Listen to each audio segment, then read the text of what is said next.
This year has already brought us a lot of exciting new glass with more to come, especially that geared towards content creators, vloggers, YouTubers. I'm specifically talking the wide to ultra wide lenses that have been hitting the market recently, which is why I'm super excited to compare these two lenses today.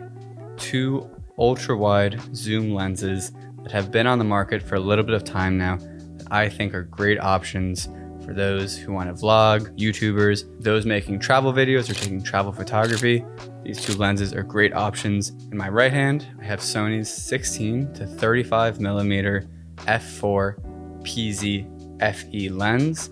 And in my left hand, I have Sigma's 16 to 28 f2.8 DG-DN lens. So before wasting too much of your time, let's get into some of the differences and similarities of these two lenses to help you choose which might be the best for you.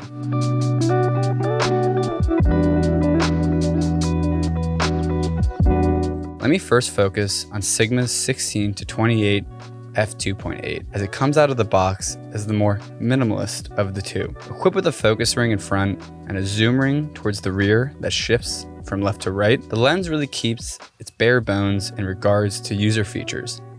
There's an AF to MF switch, but no custom buttons, no aperture ring, and no power zoom toggle, which brings me to the Sony lens. Of the two, Sony's 16 to 35 millimeter f4 is going to give you more features on the body of the lens itself, where you'll find an aperture ring with a declick option if you prefer a smooth rotation. There's also an iris lock switch, and of course the power zoom toggle, which works really nicely, especially with something like my FX3 that also has a zoom toggle on the camera. Below the toggle zoom is a custom button and an AF to MF switch. I will say the zoom ring and focus ring on the Sony lens are really snug together, which I'm not a huge fan of, but overall the lens clearly offers more to the user than the Sigma on the surface itself. I especially like the power zoom because of how much control it offers the user.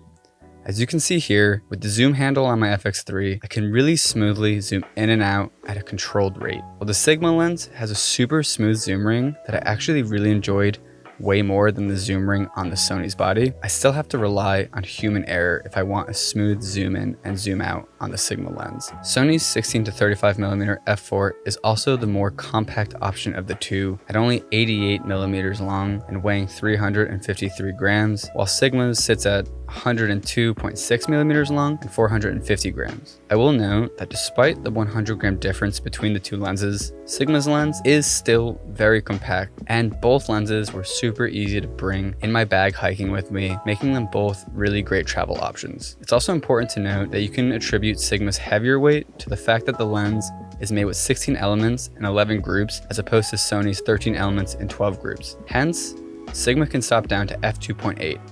versus Sony being an f4 lens, something we'll touch on later. It's apparent that the Sigma 16 to 28 millimeter f2.8 gives up some ground in regards to features on the lens itself. However, this brings us to the prices of these two lenses. The Sigma lens is going to cost you a full $300 less than the Sony's at just under $900, while Sony's lens rests at just under $1,200. For me, these are both nice, compact lenses that are great for travel. Taking these two lenses out to Vermont was a lot of fun, and I thought they were perfect travel companions for things like going on hikes, taking them to the lake, or putting them on a gimbal to get a wider variety of shots. After a weekend of shooting with these lenses, it's clear to me they're both great options, and it's really hard to go wrong with either. Let's start with autofocus. Looking at footage of these lenses side by side, it's clear the autofocus on both are super fast. Using them in real world scenarios, especially on some of the shots that I couldn't even look at my monitor to see if the subjects were in focus or not, I could trust that both these lenses paired with my FX3 would get the job done. From our studio tests, however, I may just have to give a slight edge to the Sony lens. Looking at how fast that focus is shifting, it's literally nearly immediate how fast it grabs onto its subject with basically no breathing at all. I will say the Sigma isn't far behind, but you can still notice a slight difference between the two. So if you're a vlogger, I'm not saying you're even getting bad autofocus with the Sigma lens because you're getting great autofocus with this lens, but I really haven't seen a lens perform as fast as this Sony lens is in this test. Next, let's talk about aperture. Off the bat, it's noticeable that Sony's lens only stops down to an f4, while Sigma's can stop down to f2.8. Now, on an ultra-wide lens like these, I personally don't concern myself too much with depth of field when shooting at something like 16 millimeters, because I'm usually using this focal length for something like landscapes. So in terms of that subject to background separation, I don't mind being limited to an f4. Plus, because both these lenses have such a short minimum focusing distance, being that close to a subject, you're still going to get really nice depth of field, whether at f4 or f2.8. However, shooting in low light is where the Sigma lens is really going to shine. Pairing the Sigma f2.8 with my FX3, a great low light camera, having those few extra stops of light makes a big difference in low light scenarios. While the Sony lens still performs well here, there's clearly more flexibility with the Sigma in this shooting scenario. So if you're someone like an astrophotographer or just someone who really likes to shoot at night, this is where the Sigma is going to really differentiate itself from Sony's lens.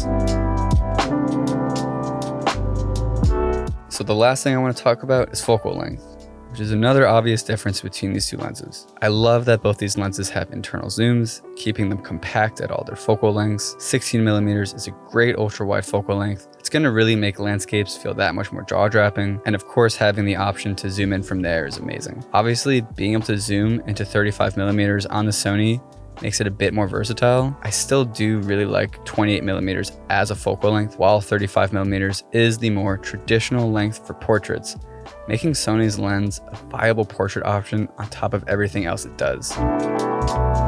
So to conclude today's video, Sigma's 16 to 35 millimeter f4 lens edges out Sigma's in a few categories, including a more compact size, a longer focal length, and more features on the lens itself for various users. However, Sigma's 16 to 28 f2.8 doesn't fall short in many of these categories and gives you the option to stop down to f2.8 for those more interested in low light photography or videography, or someone like an astrophotographer.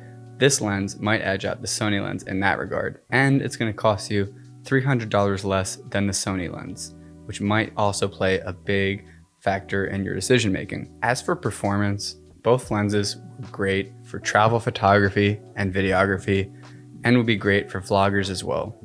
I really had a good time taking them both out to Vermont, going on hikes, going to the lake, shooting around the house.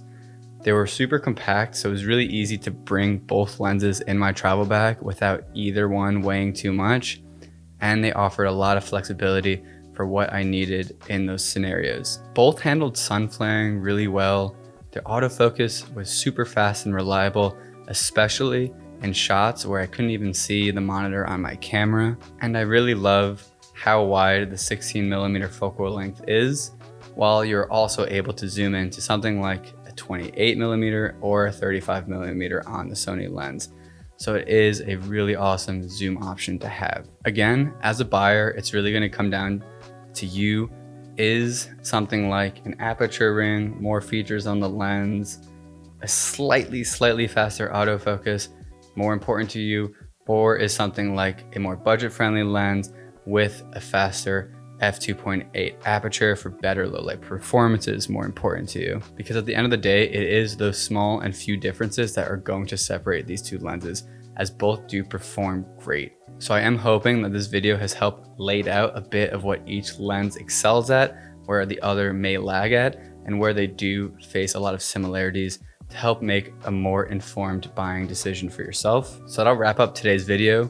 Feel free to leave me a comment below and let me know which one you prefer, the Sigma 16 to 28 f2.8 DGDN lens or Sony's 16 to 35 f4 PZ FE lens. Don't forget to leave a like and subscribe to our channel for more content, and that'll do it for today. Thanks.